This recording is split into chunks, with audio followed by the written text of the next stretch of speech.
It all starts back in the struggles between England and France over the North American colonies. The popular myth is that the English beat the French on the Plains of Abraham, and that's where the trouble started. The European presence in North America, of course, was very tied in with the struggles of the European empires. So when they got into their scraps over there, those scraps transferred to North America. Si je retourne dans l'histoire aussi du Québec, autrefois, les Québécois francophones étaient vus comme étant les pauvres, les ouvriers, puis ceux qui détenaient les entreprises, qui étaient les PDG, les présidents et tout, qui étaient plus scolarisés, qui étaient plus en moyens, les riches étaient des anglophones.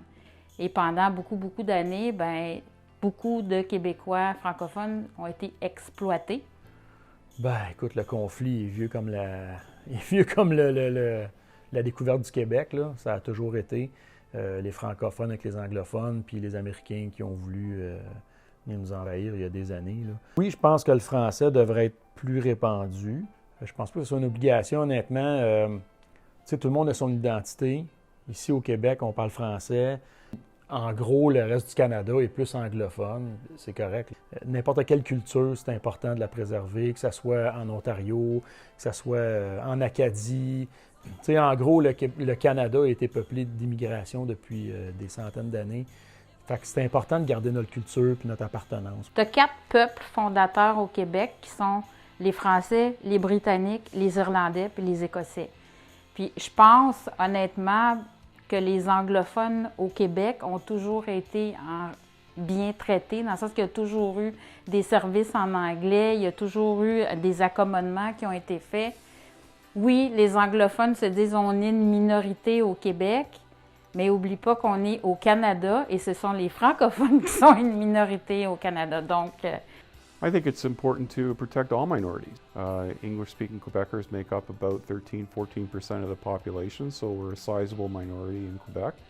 I think Quebec has a historical responsibility to live in harmony with the English-speaking Quebecers who are Quebecers. They're not something separate. They're not something different. I think it's a personal choice for Quebecers to be bilingual. I think it's a responsibility for everybody who lives here in Quebec to learn French. It is the language of the majority. There's good historical reasons why all Quebecers should make the effort to learn French. There's just so many benefits to being bilingual. And for anybody who's bilingual who's traveled outside of Quebec or outside of Canada, they understand the value of being able to speak both languages. On va se le dire, l'anglais c'est une langue qui est universelle à travers le monde, là, versus le français, là, versus toutes les autres langues. Tu parles en anglais n'importe où, tu te débrouilles. Ça serait important d'être bilingue, je pense que oui. Je pense que les autres provinces pourraient autant apprendre le français. Un bilinguisme au niveau fédéral, c'est impossible à réaliser parce que si tout le monde apprend le français et l'anglais, il y a une des deux langues qui va finir par disparaître parce qu'elle va devenir inutile. Alors si on veut vraiment préserver le français, on ne peut pas juste miser sur un bilinguisme. When I was teaching at Champlain, the first year or two, there was definitely a Quebecois population.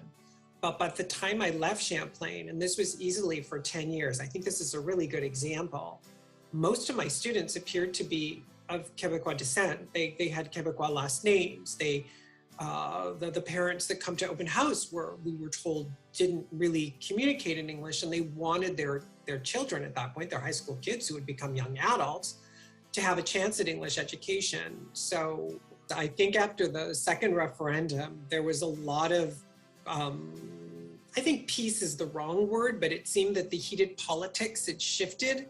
And we've seen since Pauline Marois' reign of terror is a resurgence in party politics. And a lot of my Quebecois friends tend to be a little hard on themselves. They fail to recognize that this swing to the right is global. So it's not a Quebecois thing. It's happening in the UK. It happened in France. It happened in the US, as we know, and it's happening in Ontario too. So this right hook is really global, and that's our big problem, that it's not localized. Je ne souhaiterais pas l'indépendance du Québec, pas présentement. Est-ce que ça serait bon économiquement? Peut-être. Peut-être. Il pourrait y avoir des choses intéressantes au niveau économique. On a de l'hydroélectricité, on a beaucoup de terres agricoles qui sont très productives au Québec. On a nos minerais. On pourrait être indépendant, je pense, économiquement. Est-ce que ça serait avantageux? Je ne sais pas. Juste l'assurance maladie, il n'y a pas ça ailleurs. Il y a beaucoup de choses qui sont quand même bien. Là. Il y a beaucoup de choses qui sont différentes. Il y a d'autres provinces qui ont des beaux programmes aussi. Ça, là, comme beaucoup de Québécois, je suis tiraillée. Donc, il y a des fois, ça serait oui, puis il y a des fois, ça serait non. En 95, j'ai voté et j'ai voté oui. Si on était souverain dans toutes nos décisions, puis qu'on décidait, bien, garde, c'est le français, bien, je pense que ça serait plus facile. Puis le Canada pourrait dire, bien, nous, le français, on met plus ça comme langue officielle, puis, tu sais, ça serait réglé. Oui, je souhaite l'indépendance du Québec. Je pense que on a des intérêts vraiment différents des autres provinces, juste par notre langue. Donc oui, je pense que ça serait important, l'indépendance. I honestly feel as though it's really sad too that Quebec wants to separate from Canada because I consider myself a Canadian, and the fact that they'd want to separate themselves from Canada and become their own place goes to show that they really do want to erase the English language and that we are not accepted here. J'ai l'impression que pour eux autres, c'est comme si on leur disait « on veut rien savoir de vous autres ». C'est comme ça que je vois ça. Puis c'est comme ça que je verrais ça si j'étais dans leur culotte ou dans leur peau, d'après moi. Il y a même beaucoup d'anglophones, on le dit pas, ça, mais qui ont voté même oui au référendum. Là. Il y en a, ça existe. Là. I feel as though in Quebec the French culture is really imposed on us and forced upon us because even at work, like anything that we have in English that we receive is thrown in the garbage. Something as simple as a scent paper, if the words on it are in English, will be thrown in the garbage and won't be put on the floor. Il y a plusieurs années, ça a brassé là, avec la séparation du Québec. Et puis, il y a eu les événements là, à Montréal. L'armée est déjà rentrée. Puis, il y avait le FLQ, le Front de libération du Québec.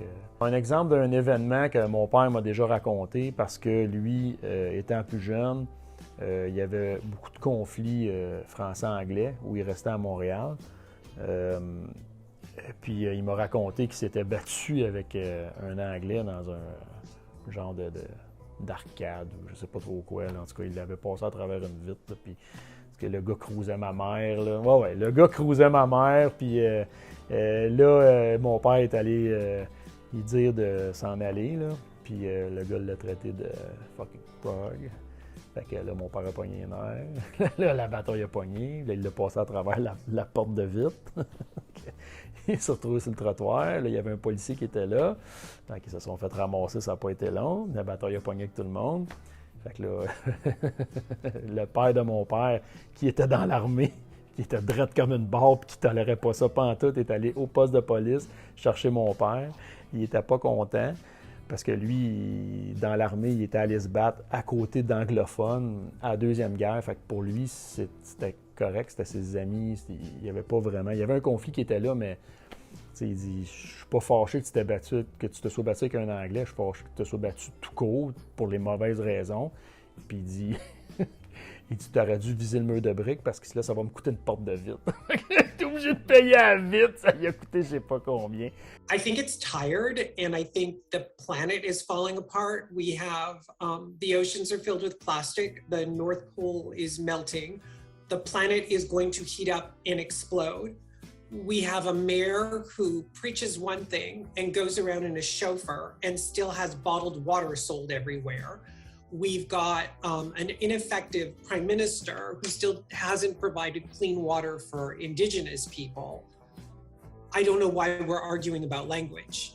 Who cares? We're geographically attached to North America. All of us need to be able to function in English because that's the language of North America. Those of us who speak more languages, I speak 6, have a better time. So this whole language resurgence thing, it's propaganda and it's not true, as all of you know as students, right? You're all so strong in English and French.